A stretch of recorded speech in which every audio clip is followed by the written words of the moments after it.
In pediatrics, let's discuss the rickets and scurvy. सो ये rickets जो होती है विटामिन डी की डेफिशिएंसी की वजह से होती है। एंड इटियोलॉजी इसकी क्या क्या हो सकती है? एक तो डाइट में कैल्शियम कम है, फॉस्फेट कम है एंड विटामिन डी कम है, तो उसकी वजह से।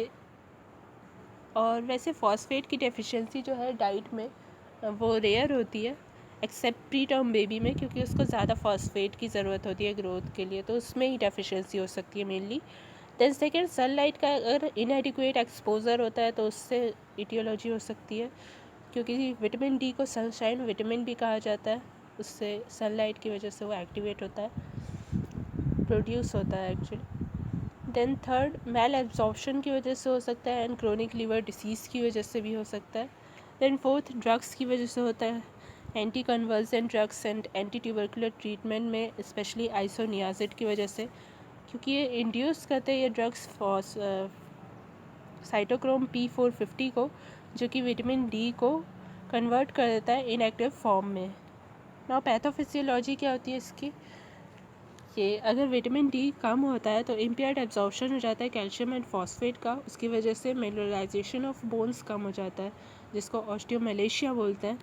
एंड इसकी वजह से क्या होता है? एक तो स्ट्रेंथ ऑफ बोन कम हो जाती है, जिससे कि फ्रैक्चर्स की रिस्क बढ़ जाती है। दूसरा, शॉर्ट स्ट्रेचर हो जाता है, शॉर्ट लिम्स हो जाते हैं। एंड तीसरा, डिफॉर्मिटीज़ होती है। देन क्लिनिकल फीचर क्या होता है रिकेट्स के? एक तो शॉर्ट स्ट्रेचर, दूसरा डिफॉर्मिटीज़ एंड तीसरा रिस्क ऑफ फ्रैक्चर्स बढ़ जाता है। तो डिफॉर्मिटीज़ में कौन कौन सी डिफॉर्मिटीज़ आती है? एक तो हेड की डिफॉर्मिटीज़ आती है, तो पहला उसमें है सॉफ्ट स्कल।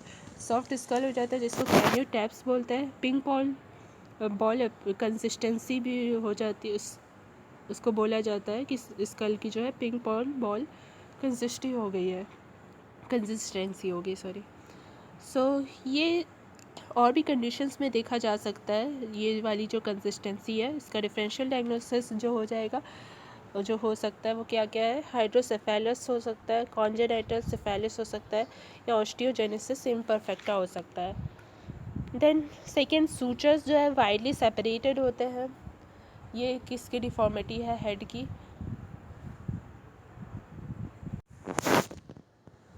देन थर्ड जो डिफॉर्मिटी होती है हेड की, वो फोंटाइनल्स वाइड ओपन हो जाते हैं और उनका क्लोजर जो है वो डिलेड हो जाता है। देन नेक्स्ट, चेस्ट डिफॉर्मिटीज़ है, तो इसमें क्या होता है? फर्स्ट, एलार्जमेंट हो जाता है कोस्टोकॉन्ड्रल जंक्शन का।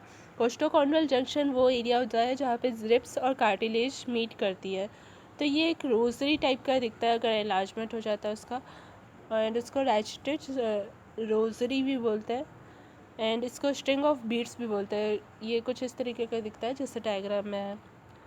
देन कॉन्ड्रोसाइट्स जो है ना, उनका हाइपरट्रॉफी हो जाता है, इसकी वजह से ये जो अपीयरेंस है वो दिखता है। तो नॉर्मली क्या होता है कि कॉन्ड्रोसाइट्स जो है उनका एपोप्टोसिस होता रहता है एंड वो ऑस्टियोसाइट्स में कन्वर्ट होता रहता है, ये फॉस्फेट के हेल्प से होता है एपोप्टोसिस जो है। एंड ऑस्टियोसाइट्स फिर अल्टीमेटली ऑस्टियोब्लास्ट्स पे कन्वर्ट हो जाता है, फिर बोन फॉर्मेशन होता है। सो ये डायग्राम में क्या है? डायग्राम में ये बोन का एक डायग्राम है, तो डायफिसिस, मेटाफिसिस और एपिफाइसिस है। और ये मेटाफिसिस और एपिफाइसिस के जंक्शन पे ग्रोथ होकर होती है, इसको ग्रोथ या फेजियल प्लेट बोला जाता है। यहीं पे कॉन्ड्रोसाइट्स रहता है, तो वो ग्रोथ कराते हैं बोन की ऑस्टियोब्लास्ट्स को फॉर्म करके।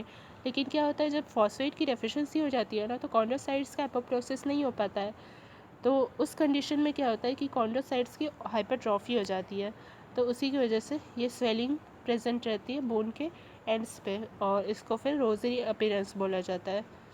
नॉर्मली जो प्रोसेस होता है एपोप्टोसिस का, उसको बोलते हैं एनकॉन्ड्रल ऑसिफिकेशन, तो ये जो प्रोसेस है वो नहीं हो पाता है फॉस्फेट डेफिशिएंसी में। तो विटामिन डी के डेफिशिएंसी में ही फॉस्फेट डेफिशिएंसी भी होती है। नाउ सेकेंड, क्या डिफॉर्मिटी होती है चेस्ट डिफॉर्मिटी में? डिप्रेशन हो जाता है सब कॉस्टल रीजन में। सो ये सब कॉस्टल रीजन का जो